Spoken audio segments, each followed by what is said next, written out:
How's everybody doing? Welcome to another Gap Mastermind. What's up, Beans?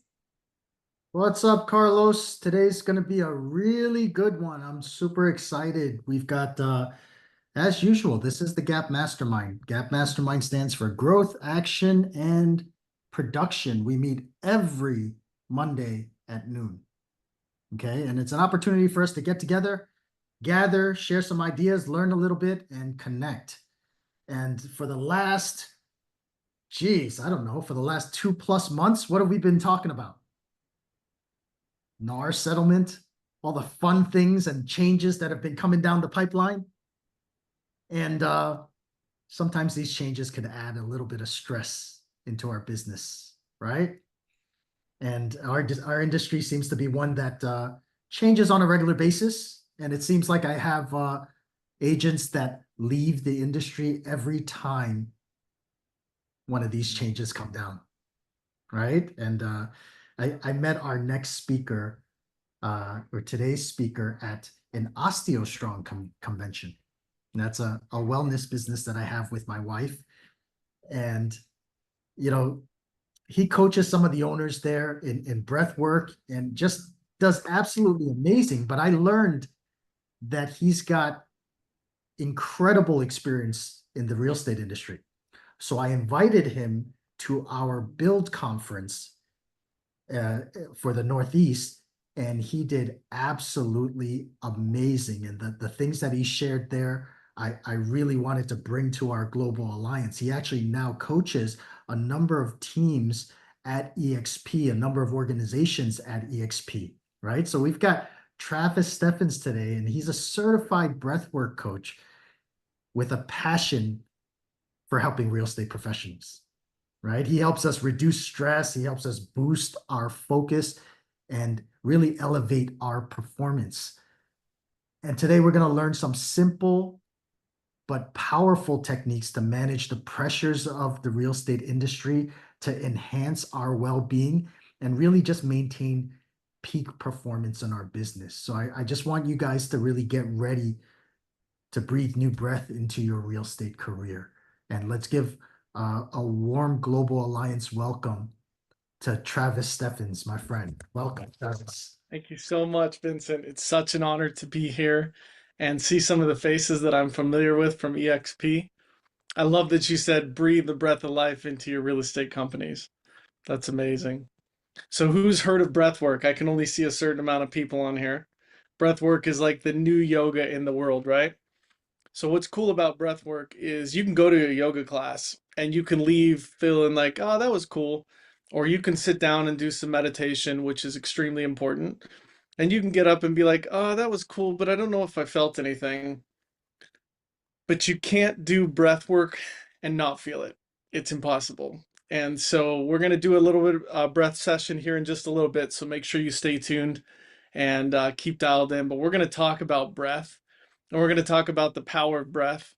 And then we're going to talk about the stress of business in general and how we grow through stress and how we can use breath to combat anxiety, depression, fear, and all of the things that we typically want to get away from. So I can only see again a few people, but those of you who deal with anxiety on a daily basis, that feeling in your stomach, that feeling in your chest, that tightness that you wake up to, and your mind drifts back to that previous day, and all of a sudden that those thoughts rush back in, and the body starts to tense up. This is what breath work is designed for, and this is what we're going to talk about today. So let's talk about real quick. I'm Travis Steffens. I have been investing in real estate for 29 years. I'm the CEO and founder of the Breath Source app. For those of you that don't have the app, I would love to have you download the app. It's called The Breath Source, and you can find it on Android and iOS. So I encourage you to check that out, and then we can talk about that at the end of the class as well. And so I was born on a cattle ranch. If you have seen the series Yosemite, that is literally my life. I was born and raised exactly like that. Tons of cows, tons of sheep, giant ranch in Colorado in the mountains. We were homeschooled so that we could work on the ranch. I was connected to nature at a very young age, connected to what I call source of the universe at a very young age. taught me to be empathic and taught me to really dive inside and find the answers that I was looking for. I got married at a young age, 20 years young, and I started my first business. I sold that business at 26, went into real estate full time. And I did my first real estate deal at 16, though. And the Rich Dad, Poor Dad books that Robert Kiyosaki wrote, that I'm sure many of you are familiar with. I too had a rich dad and a poor dad. My real dad was my poor dad. My best friend's dad was my rich dad. And my father came home one day, and I had just got home from school, and he was a real estate agent at the time. And he said, "Hey, there's this piece of land we can buy up against the mountain, and I think we can get it for 24,000, and I think we could flip it for 56,000, but I need 24,000 to buy this piece of property." And so he told me that. I jumped in my Jeep. I drove to my best friend's house, my rich dad's house. I pitched him on this piece of land and us flipping this piece of land, and said, "Hey, we could split the profits 50-50." So he gets up and goes into his room, comes out with 24,000 in cash, gives it to me in an envelope. I'm just sitting there like, this has got to be a dream. And so I jump in my Jeep. I drive home to my dad, and you can imagine my dad when I walk in with that cash and give it to him to buy that piece of property. So that was the first time I realized that when you want something, you just need to ask for it. You got to take the action, you got to go out, you got to look for it, but you got to ask for it. And so that was my first real estate deal. We sold that 1 month later, actually, for 56,000. And so I was a teenager walking around with $12,000 in my pocket of profit. So that was a pretty big deal for me. So that was my first real estate deal. Sold that first company, went full time into real estate at 26. And between the age of 26 and I've been around the sun now 45 times, we built nearly a $500 million real estate empire. And in that process, we built a fully vertically integrated real estate investment company. So we have an umbrella that purchases the property. We only work with multifamily housing now and hotels. So we buy big multifamily properties. We have a property management company that manages the properties. And then we have a nonprofit that helps empower those people that live in those properties so that we can keep those residents in those properties, because we work in the toughest areas of the country. And then we also have a construction company. And in the construction company, we love to teach about conscious capitalism and doing things the right way in the business world so that everybody can win. So in the construction company, we hire only homeless individuals. So we take these individuals off the street, we house them in our projects, we give them the tools for the trade, and we train them. And there's probably many of you on this call that have heard of Dr. Joe Dispenza and Dr. Bruce Lipton. We took the biology of belief and the falling in love with the future self algorithms, put them into a software, and we're able to have an 80% success rate on these homeless individuals healing and reintegrating back into society. And I mean, some of these people have been in and out of prison 27, 30 times, and I've worked one-on-one with hundreds of them. And so we understand the homeless population very, very well and what goes on in the mind that creates homelessness. And so breath work became a very critical tool in the homeless healing process. And so when I show up, I always wear a suit. They knew that when the guy that showed up in the suit shows up, there's going to be breath work classes the next day. And so I'd get 40 or 50 of our employees, and we had big buildings, and we had them scattered throughout the building because we had very specific systems and processes that would help these homeless individuals heal. And these processes were broke down into tiny little bite-sized pieces so that they could become very efficient at construction. So I'd show up, and in the morning, everybody would come down, and there'd be 40, 50 people laid out, and we would begin a breathwork session. An hour later, their minds would be completely blown, and they would realize that they didn't need the substances that they were addicted to find the peace within. That the receptors that were taking on those substances and causing the physical reaction within the body were also there for the chemicals that were being produced by the body that could also be tapped into through their breath. And that's what we're going to talk about today, is how you can use your breath to tap into the pharmacy of your body, that you can heal and you can adapt to stress in amazing, amazing ways. So let's talk about that today. So breath, what is breath? It's empty space. Your body is made of 99 to the 14th power of empty space. So I want you guys to think about that for a minute. 99.999999999% of empty space. So breath is empty space, your body is empty space. So what happens when empty space meets empty space and keeps you alive? So yes, it's a molecule, it's a two-part molecule, but what's inside of that molecule if that molecule is empty space? So that's for you to find out, but I like to call it consciousness. Consciousness is experiencing consciousness, and then it creates a body called Vincent, and then Vincent gets to experience the life of Vincent through his consciousness. So breath is a way to connect to your consciousness, to your internal state of being, and regulate that internal state of being. So breathing, what is the proper breath? This thing on our face called our nose is the most important tool that we can possibly have. We've all heard of mouth breathers, and I'm sure there's nobody on this call that's a mouth breather, but we've all heard of mouth breathers. And you'll notice that those of us who talk a lot, we typically are breathing in and out of the mouth all day long. So for those of you that are in sales, you're on a call and you're talking and you go, and you're talking and you go, and you're constantly breathing in and out of the mouth. What happens when that happens? You're off-putting too much carbon dioxide, and it's going to cause brain fog. So for those of you that are on the call, I want you to think about when you get in a sales call and you're talking a lot and you all of a sudden start to feel a little bit dizzy. Anybody have that happen? I would imagine there's a lot of you that have had that happen. So you'll notice as I talk, I stop and breathe back in through my nose. So this nose, the holes are small for a reason. There's hair in your nose for a reason. So when we breathe in through the nose, it speeds the air up, it warms the air up, it cleanses the air, and then up inside of your nasal cavity right here, it's about the size of an 8-ball from a pool table. It spins around, it scrapes the nitric oxide off of your nasal cavity and brings that down into your lungs.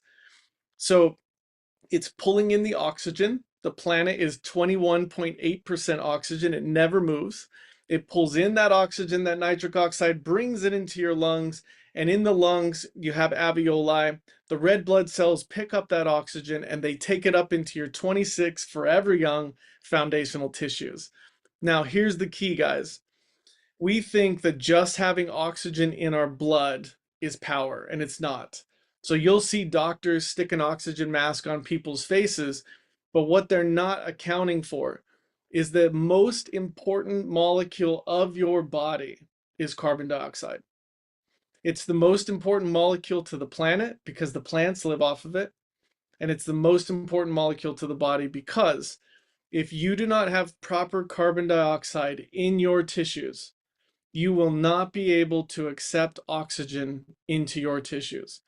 Oxygen will be in your blood, but it will not be in the tissues. So your red blood cell carries the oxygen from your lungs in through your entire vascular system, and it's looking for a carbon dioxide molecule.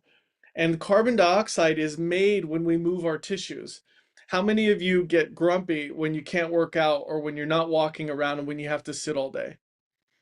It's very normal because your vascular system is starting to close down because you're not making carbon dioxide. That's why it's so important to go out, to walk, to exercise, to work out. It's critical. So when we move our tissues, it creates carbon dioxide. That carbon dioxide comes to the vascular system. You've got the red blood cell moving through your veins. The oxygen molecule talks to the carbon dioxide molecule and they swap out. And that carbon dioxide molecule now attaches to the red blood cell. That oxygen molecule that's now in your tissues has converted to ATP, and it's now giving your tissues energy. And that oxygen molecule carries that carbon dioxide molecule now on the red blood cell, finds its way back to your lungs, and then we breathe this back out to the planet. And everybody on this call is breathing carbon dioxide back out to the planet, and the planet is constantly taking in your breath to stay alive. Can anybody throw out some numbers on what percentage of the atmosphere is carbon dioxide on the planet? I would love to see some 50%. numbers. Say that, Edward. Say it again. 50%. 50%. That's a good guess. Anybody else? Carbon dioxide. And we got a bunch of people, 35% we got a bunch of people talking about how they think the planet has too much carbon dioxide, and yet they never know the answer to this. All right. So the atmosphere of the planet is 0.04% carbon dioxide. 0.04. That's 40 basis points of the planet is carbon dioxide, and plant life starts to die at 0.02. It starts to thrive at 0.04. And so carbon dioxide is the most important molecule to the planet because it brings the plant life into a flourishing state. And it also brings your body into a flourishing state. But it's critical that we breathe through the nose throughout the day. So, what is the perfect breath? Does anybody know how many breaths a minute is the perfect breath? Throw it out there.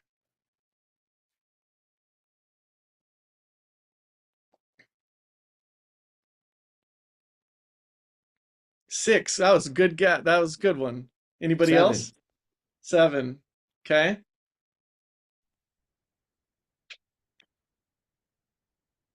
All right. 12. 11. 12. I love the number 11. Good job on that one. 12. Awesome. The proper number of breaths is 5.5 breaths a minute. So scientifically and biologically proven, 5.5 breaths a minute is the proper breaths. And so you're probably going, what's a half a breath?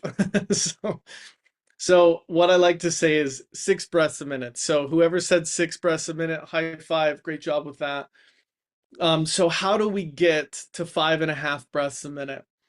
So typically what people do is they breathe through their chest. So I want you to just watch my chest for a second. So when I breathed into my chest just then, my belly went in and my chest went up.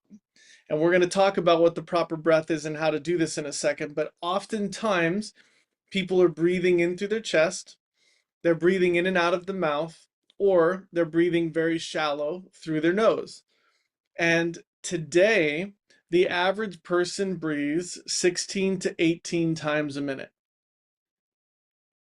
Very small breaths, 16 to 18 times a minute. And that's a scientific fact. They tested several hundred people, and the average was 16 to 18 times a minute. So a lot of people might think, well, how can you overbreathe? So all of you have taken a bite of an apple and left it out on your desk, or you take a bite of a banana and leave it out on the desk, and all of a sudden it turns brown, right? Why does it turn brown? It turns brown because it's exposed to what? To oxygen. I think Edward is going to have that one. It's exposed to oxygen, but I spit it out too quick. So when we overbreathe, guys, we're taking in too much oxygen and we're spilling off too much what? Carbon dioxide. And so when we take in too much oxygen and we put off too much carbon dioxide, oxygen is actually stressful to the body. Can you believe that? Too much oxygen is actually stressful to the body. And this is what's interesting, is that it's the first thing a doctor puts on somebody's face when they're struggling, because they just automatically think they're low on oxygen, but really 99% of the time they're low on carbon dioxide. So back to the nose and why it's so important to learn to breathe in and out of the nose. We want to breathe slow and we want to breathe low. So oftentimes people will want to take a deep breath in, and it'll be and they'll take this giant breath in and they'll fill their lungs as hard as they can, and they'll think that's a deep breath. So people will be like, oh, Vincent, calm down. Just take a deep breath, man. Just take a deep breath. And while deep breaths are powerful, learning how to take a deep breath is really how you learn to tap into the nervous system. So now we're going to start talking about how we're going to calm down the nervous system. So breathing in and out of the nose, keeping our pie hole closed. This is made for eating and this is made for talking. It's not made for breathing. So we're going to breathe in the nose for 5, and we're going to breathe out the nose for 6. So in, 2, 3, 4, 5, out, 2, 3, 4, 5, 6. And if we can learn to breathe at that cadence, your brain fog is going to go away. Your energy in your body is going to be 10x, and you're going to live a better quality of life, and you're going to live a longer life. Your heart rate will go down, your blood pressure will go down, everything will change in your body because everything is connected to your breath. So everybody's heard of the nervous system of the body, right? It runs everything. So now we're going to talk about the nervous system. How many of you know that the nervous system is what causes you to have anxiety?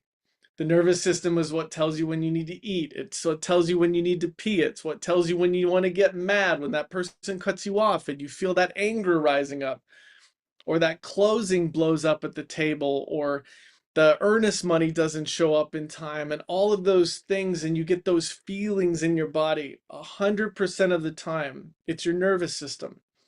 So your nervous system is called the autonomic nervous system. And the reason why it's called the autonomic nervous system is because it's auto. It operates on its own. So now we need to tap into the subconscious level of your autonomic nervous system. So you have two sides of your nervous system. You have your parasympathetic and you have your sympathetic. Does anybody know which side is the fight or flight? Which side is the fight or flight? Which side is going to put you into anxiety? Parasympathetic or sympathetic? Parasympathetic. Okay. Sympathetic. Okay, we got a couple paras. Does anybody here? We got some Spanish people on the phone. What does para mean? Para means 4. 4. It also means stop, right? Slow. Para, yeah. Para. I said it wrong. Thank you, Edward. So parasympathetic, yes, means slow, stop.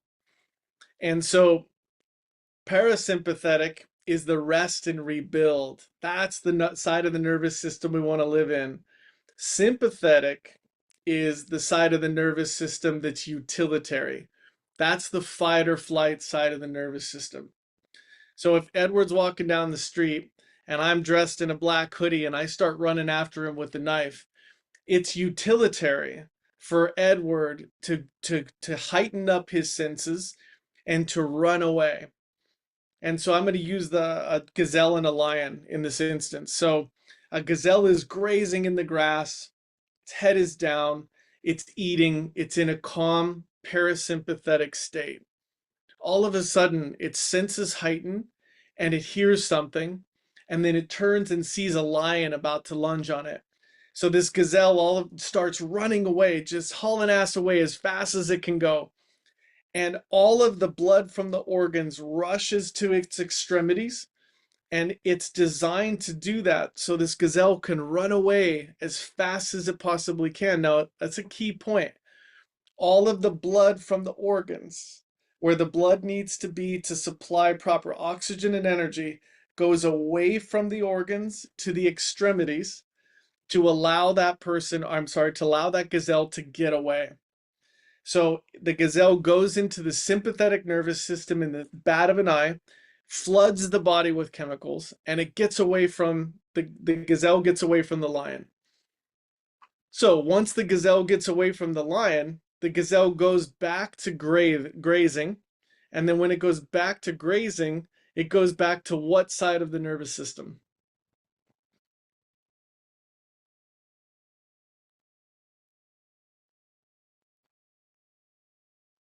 Anybody know? The parasympathetics. Yes, good job. It goes back to the sympathetic side of the nervous system. Goes back to the rest and rebuild. But the gazelle has a prefrontal cortex that only operates at 5% of capacity. We happen to have a prefrontal cortex that operates at nearly 100% of capacity.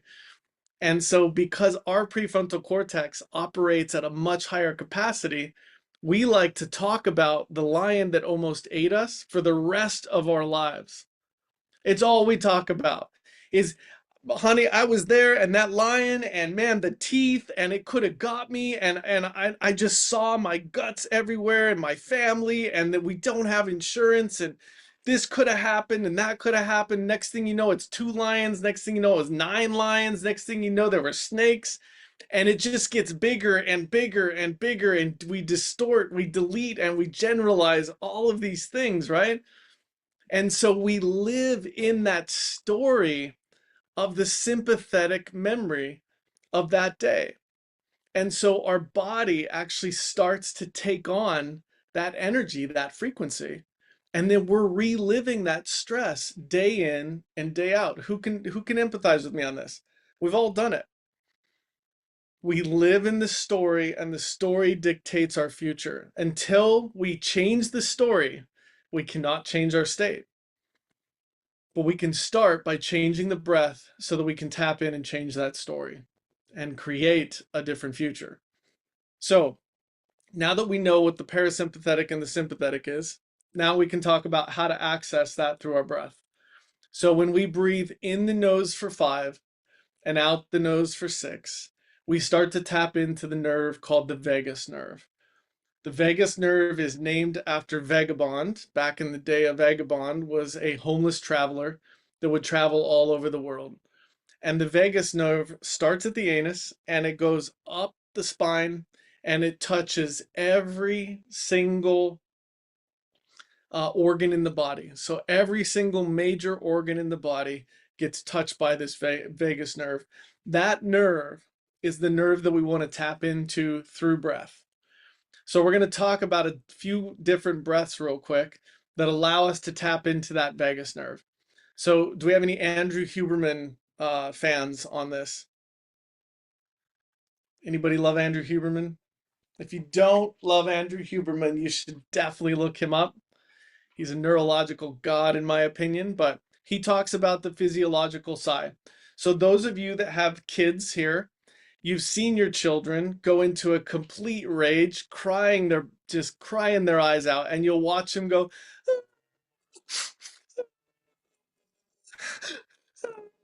So they're crying and they're taking this double inhale and exhale. We still do it as adults. If you're crying hard enough, you'll exhale all the air out and you'll go.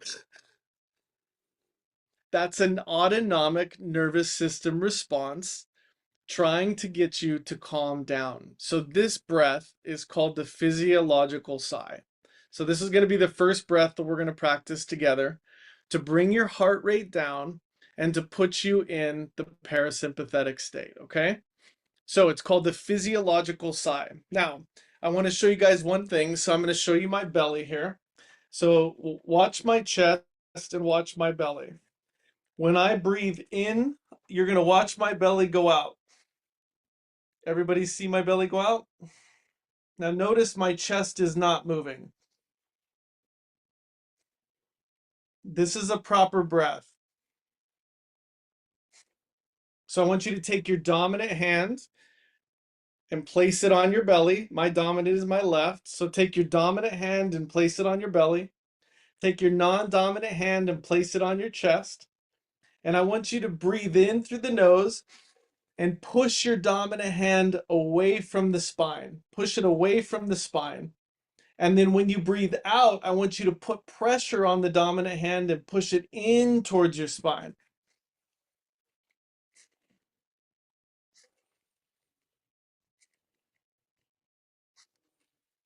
Feel that dominant hand go away from the spine when you breathe in, and then when you breathe out, press it into the spine. Now, for those of you that may feel your belly go in when you breathe in, that means you're breathing in through your chest. So it takes work, but this is great practice. So you're going to put the dominant hand there and you're just going to work to push the belly out when you breathe in and to push that belly in when you breathe out. Okay? So that's a proper way to breathe. Now we're going to talk about the physiological sigh. So the physiological sigh is 30% in on the first breath, about 50% in on the second breath. So you're going to fill about 80% of the lungs, and then you're going to exhale out through the mouth. 2 puffs in through the nose, 1 long puff out through the mouth till there's no air in the lungs. And it's going to look like this.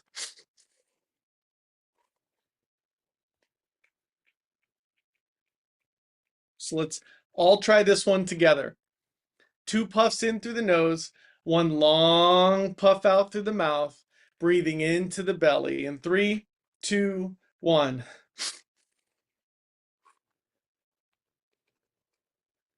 Let all the air out.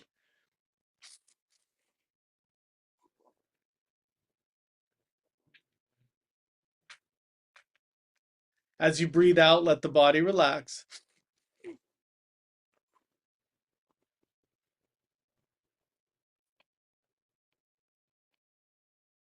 One more time.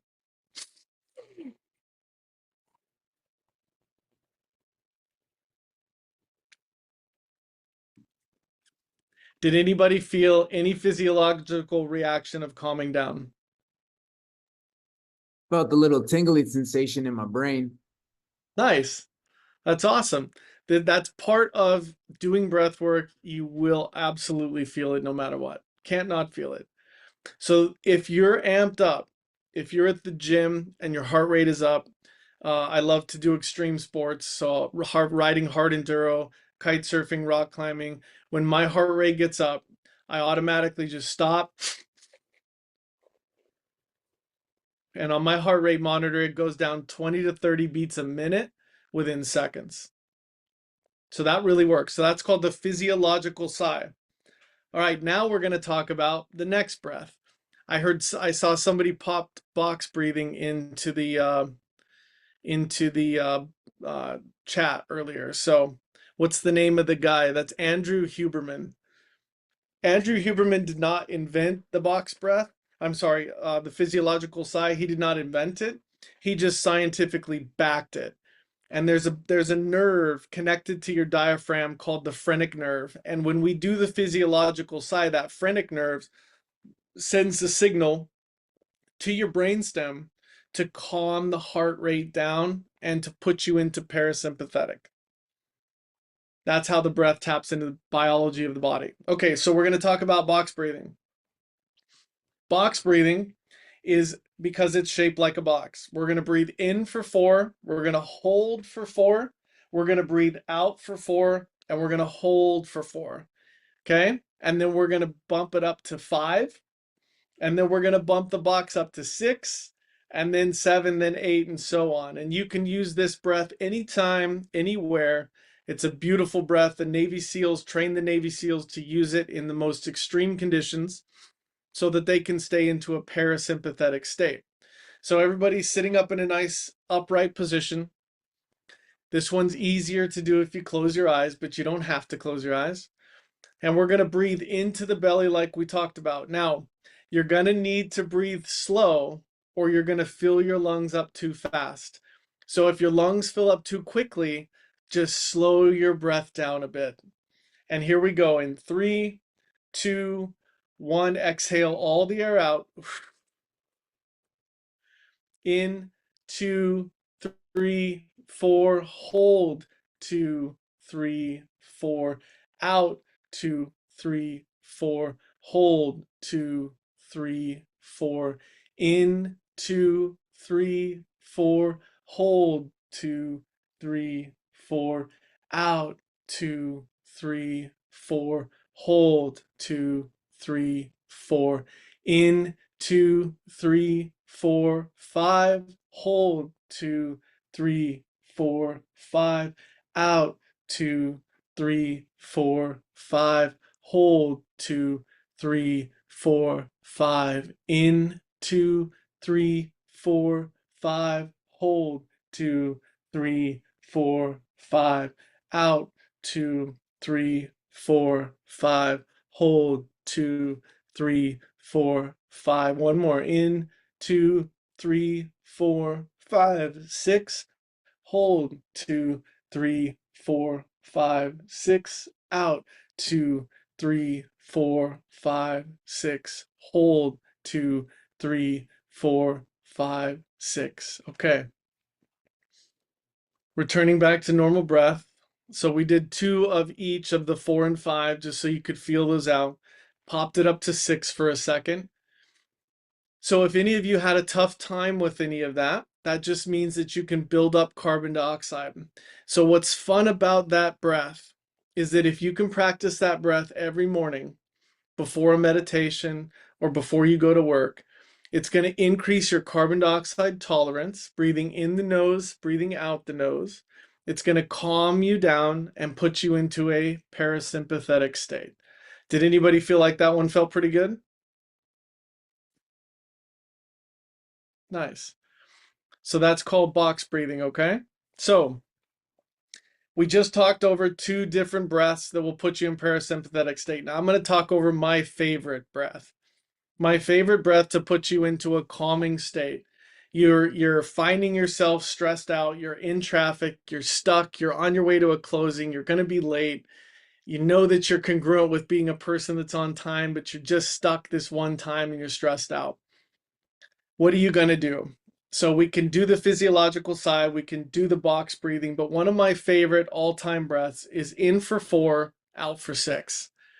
Anytime we breathe out, and I want you to hear me on this, guys, anytime you breathe out longer than you breathe in, you're going to go into the parasympathetic state immediately.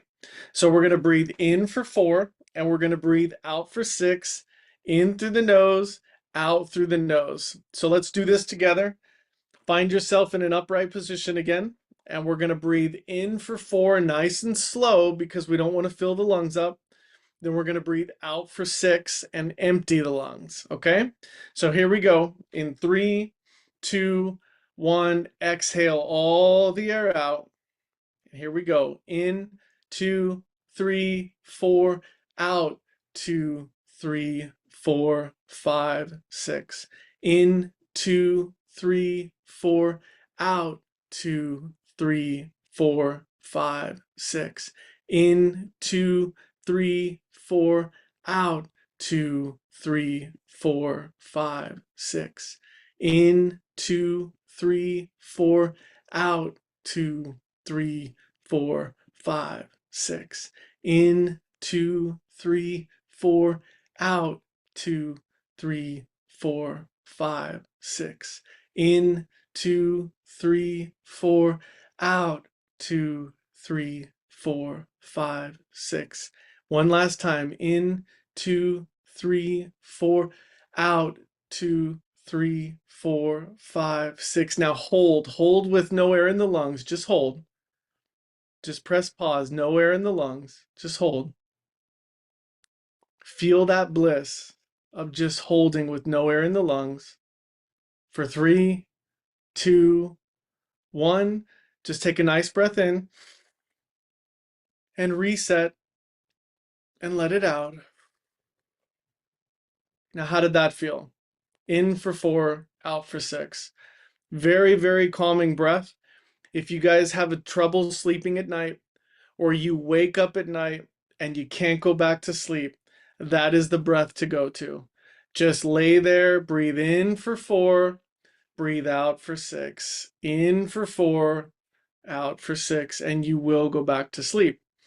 Now, touching on sleep for a minute because it's so important. One of the most important things to know about sleep is that you need to breathe.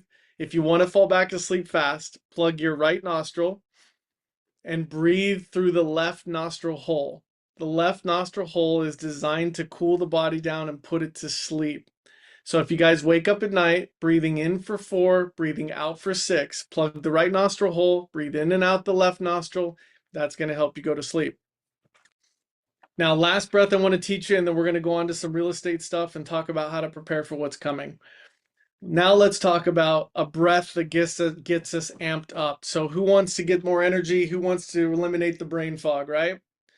So this is called DMT alkaline breathing. We're going to breathe in the nose and out of the mouth, and we're going to do it rather rapidly. And then at the end, we're going to exhale all the air out. We're going to hold like we just did with no air in the lungs. And we're going to hold until I say, okay, big breath in. And then we're going to hold that breath in until I say release. So this is an exciting one. You're going to feel something on this one. So let's go together on this, okay? So when I count down to 1, we're going to exhale all the air out together, and we're going to breathe in together, okay?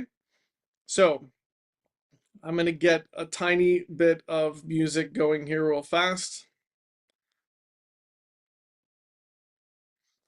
Okay, so get ready to breathe. Close your eyes.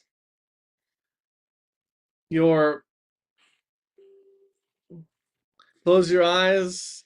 Come into tune with your breath. We're going to breathe in through the nose and out through the mouth, all together in 3, 2, 1. Follow me. Exhale out. Here we go.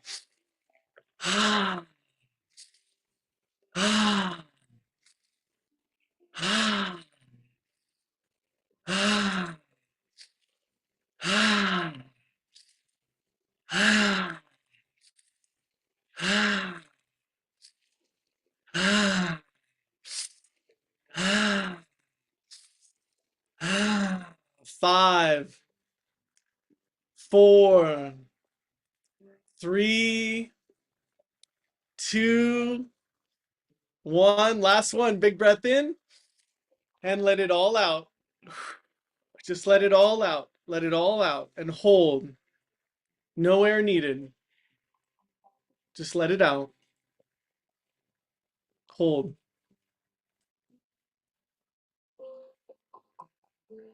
Holding this for 5, 4, 3, 2, 1. Big breath in and hold. Hold that breath in. Allow it to reset and release.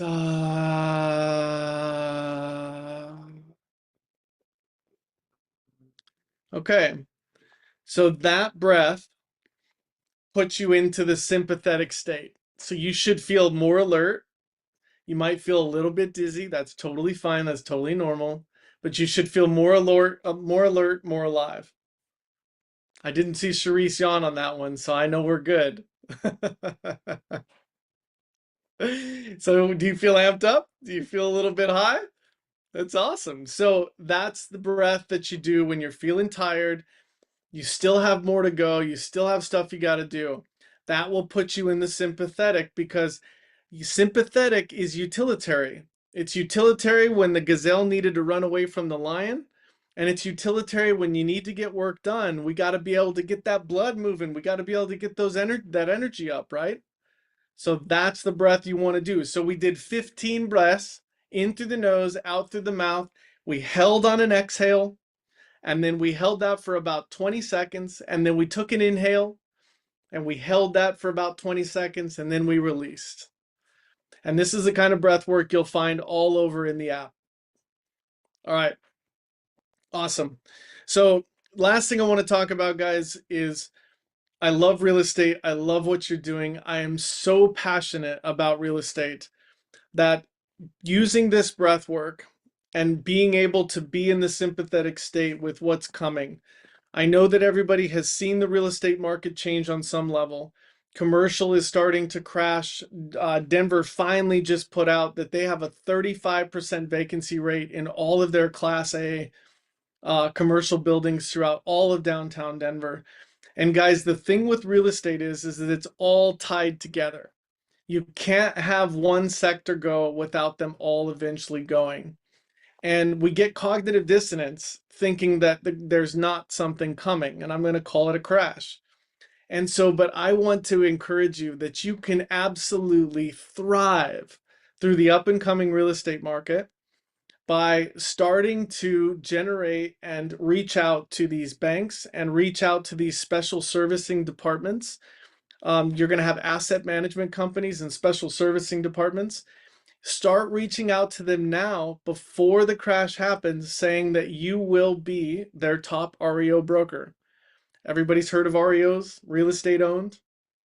That means the property is already bank owned. The bank has taken it back, and they need somebody to take care of that property. So all REOs need a servicer. So banks used to give all the properties to one broker. So Vincent would get all the properties for Aquin, or he would get all the properties for Roar Loan Services, and then he would spread those out to his people. Now they're spreading the properties out to the brokers that are reaching out to them and qualifying with them first. So I would highly recommend, guys, as this property landscape is changing, houses, the time on market is starting to grow. People are dropping prices. These are leading indicators that the market is changing. Now, a lot of you might say, well, I'm still getting a ton of offers and we still don't have a lot of inventory. That can be in your space and in your time, but the rest of the United States is changing. And you've got to keep your thumb on the whole thing because, guys, it's all tied together. Consumer confidence doesn't just happen in one area. It happens worldwide, and then it happens nationwide. And consumer confidence for real estate is waning. Real estate is the interest rates are going up, interest rates go up, prices come down, and this has to happen so that we can combat inflation.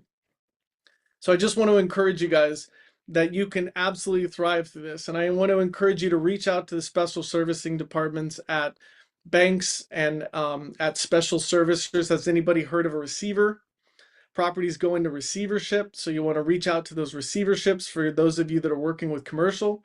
Then the other place where I've had a lot of friends just absolutely clean house is they sign up to be a servicer for properties. So they're actually going out and winterizing the properties for the banks. They're boarding up the properties for the banks, and they're charging up to $15,000 to get this service done and to take care of these assets and sell them. So you can get paid as a servicer, and then you can get paid as the broker or the agent that sells the properties to investors like myself. So for those of you that may be wondering, well, I need to have investors. The easiest way for you to build an investor list is to go into the MLS, search back the last 3 to 6 years of solds, find the distressed sales. The stuff that if you're in a neighborhood and the ARV, the after repair value of the house is 500,000, you want to find the houses that sold between 150 and 250,000.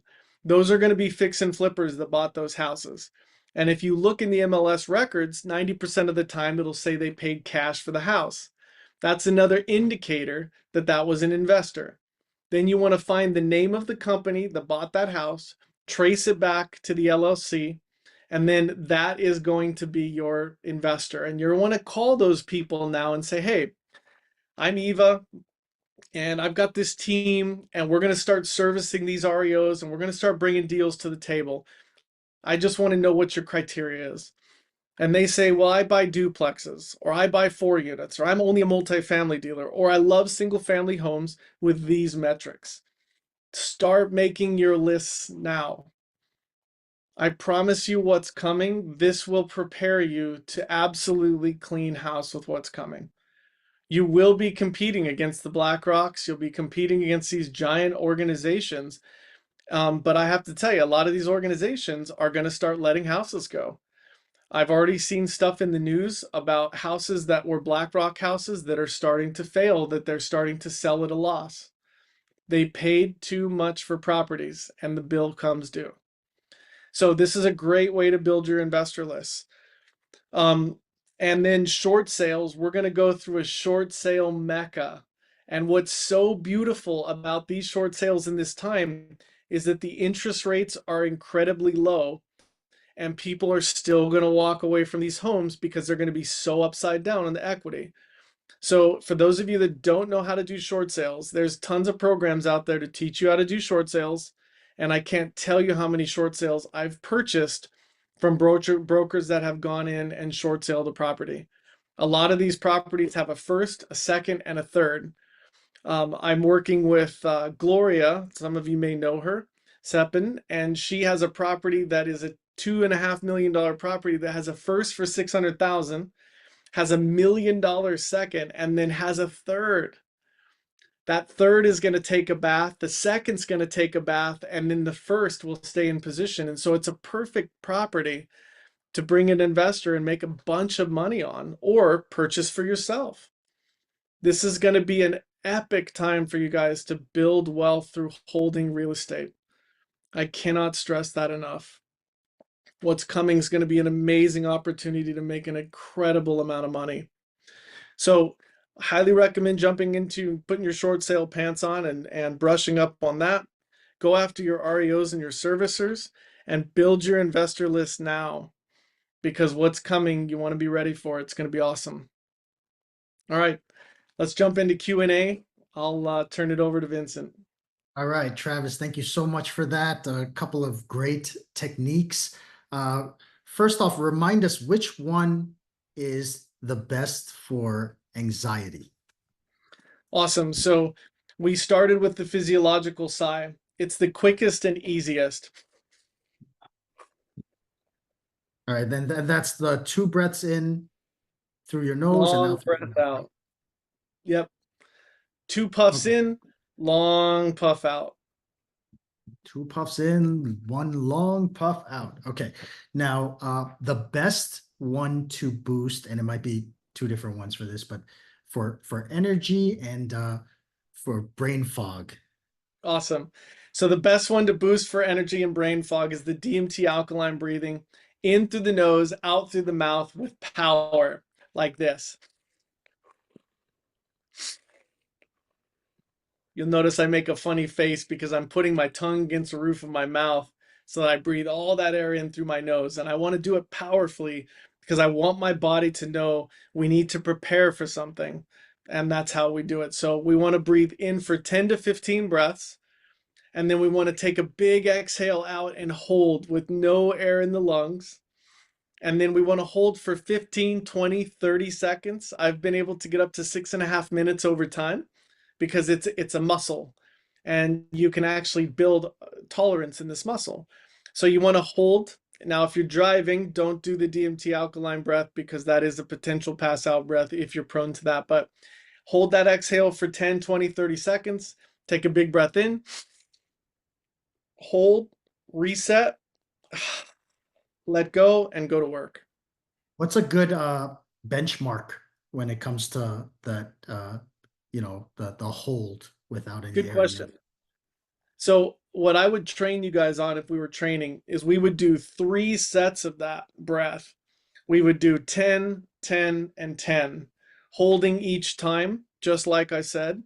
And then on the third one, I would want to see you hold an exhale, hold for 1 minute at least. 1 minute. Okay. And then you'll grow from there. You'll get up to 2 minutes within a week. Wow. All right. Let's take one from Violetta. Unmute your mic. Feel free to ask. Hi, this is great info. Thank you so much. I love it. I don't do it enough, but I truly believe in this. I follow what's his name? Huff. Wim Hof. Wim Hof, yes. And we did the breathing through the gym, and it was just, I was hooked. So I try to do more breathing than I do meditation because I see more benefits to it. I sometimes have a hard time sleeping. So I know you mentioned the sleeping one, but is it laying down, or do you get up and sit and actually do the breathing that way? I would say sit. I actually recommend, if you're comfortable with it, to lay down. So you'd lay down. If you're on your side, you'll notice that the cadence changes. It gets a little tougher. If you're on your back, it's quite easy to do. And you want to breathe in for 4, out for 6. And then if you really want to calm the body down, you'll plug the right nostril.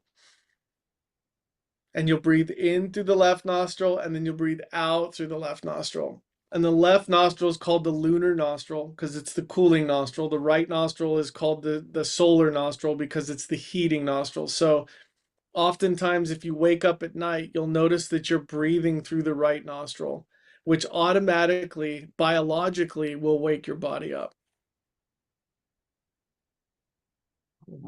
What are your I thoughts? Oh, go ahead, Violetta. So I do have a hard time sleeping, and this is interesting what you're saying because I think I have a deviated septum and I breathe better through the right one. Yes, I So have a deviated septum as well. So for those of you that have smaller nasal passages or deviated septum, learning to breathe in and out of the nose throughout the day will actually start to widen your air passages. So you can widen by like 4 millimeters within a 2-week period if you force yourself to breathe in and out of the nose all day, every day. And then wow. the other thing that I highly recommend is mouth tape. So this is the best advice. I was just So about to funny. ask about it. You had it ready. So hostage tape for men, especially men with whiskers, is the best. This hostage tape, guys, will save your life. If you have a partner and you're a snorer, this will save your sex life. This is amazing. So when we fall asleep at night, 99.9% of us drop our jaw open and we start breathing in and out of the mouth, whether we snore or not. And when that happens, you're off putting too much what? Ox- ox- Carbon dioxide. carbon dioxide. When we breathe in and out of the mouth, we put off too much carbon dioxide. And it doesn't allow the oxygen to get into our what? Tissues. Tissues. So if we mouth tape, that keeps the mouth closed and it keeps us breathing in and out of the nose. This will change your life instantly. My dad was on a CPAP for like 8 years. I started taping his mouth. He was off his CPAP within a week, completely off, sleeping exactly the same as he was with his CPAP on. This is a game changer, and it's just a simple piece of tape. So hostage tape, definitely for men with whiskers. For you ladies, there are other tapes. This will work for women as well. It's just a little bit violent. It sticks really well to your soft skin. And so if you want a softer tape, there's one called PAP MD, PAP MD, PAP MD. It's a great tape. It's blue, PAP MD. Travis, So you pop it in at night. Yep, you You put pop it on it at at night night? right as you lay down. Yep. And if you tear it off, Wow. it's very normal that you'll tear it off a few times on the first, second, third, fourth night. Keep putting it on. Eventually you'll sleep through the night. It'll change your life. Travis, Oh my it's been, God, I'm doing that. I'm doing that. But I think I'll have anxiety at the beginning. It's okay. Just push through it. You been got it. Thank you. a really good hour and a really good break from just real estate information. So we really appreciate that. Just real quick, tell us a little bit about coaching and the app and how we could Yeah, get more. absolutely. So the app is the breath source. And if you coach with me, obviously we'll talk about the breath source. I have a few spots open to be able to coach. I'm not a coach that goes out and gets hundreds of people. That's not how I operate. I want to create masters that help create mastery on the planet. And so what we would coach about is your life, building the pillars and foundations of your life, your health, your wealth, your values, your belief systems, your verbiage, what's going on in your life that's causing it to reflect back to you the way it's doing. Perhaps everything is perfect, but that's rare. And so if you want to create a better version of you, we would coach in that aspect first because that's going to reflect in your business. Then we're going to go ahead and jump into business, creating systems and processes that allow you to become a business owner instead of being a self-employed person that is an employee of your business for the rest of your life. Systems and processes are freedom. They truly are. Getting an assistant that can follow your systems and processes is first step of freedom. And then building your fortress out that allows you to go on and be that self-employed entrepreneur investor quadrant that is an actual business owner so that you can do other things and start more businesses is what we coach about. I've built and sold nearly 27 companies in the last 26 years. and business is my game. And understanding how your biology, your belief system, your thoughts, and your words affect your future is part and parcel to the coaching, and then helping you structure your business, your downline, a net for your downline agents. You can have as many downline agents as you want. If you don't have a net for them and they're not producing, there's no reason to say you have a giant downline. Then you got to protect the front line. You got to have a net for your frontline agents. And the systems and processes and the resources that you provide for them is what keep them in there and producing for you. And that's what we coach and help you build the systems and processes for. Awesome. Travis, we appreciate you so much. Thank you so much for the time, the information, the techniques, and look forward to seeing a lot more of you. Awesome. EXP is the greatest. I'll support you guys till the cows come home, and sending you guys all the love. Awesome. Appreciate it. Thanks, Thank you, man. everyone. See you guys.